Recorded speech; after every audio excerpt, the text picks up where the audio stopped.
ಚಂದನವ ಪೂಸಿಕೊಂಡು ಸಿಂಧೂರ ಹೊತ್ತುಕೊಂಡು ನಗುತ್ತಾಳೆ.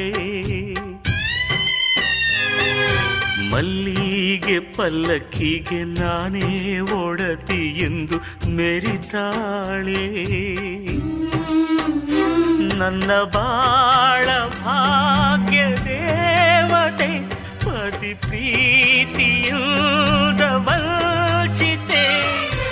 ಇನ್ನೊಂದು ಜನ್ಮವಿದ್ರೆ ಮಗನಾಗಿ ಹುಟ್ಟುವೆ, ಕಣ್ಣಿಗೆ ರೆಪ್ಪೆಯಂತೆ ಜೋಪಾನ ಮಾಡುವೆ. ಜನುಮದ ನಾಯಕಿಯೇ ಚೈತ್ರ ಯಾತ್ರೆಗೆ ಸುಖವಾಗಿ ನೀನು ಹೋಗಿ ಬಾರಿ. ಜೀವ ಜ್ಯೋತಿಯೇ ಜೀವ ಜ್ಯೋತಿಯೇ ನನ್ನ ಒಂಟಿಯಾಗಿ ಬಿಟ್ಟು ಹೋದೆ.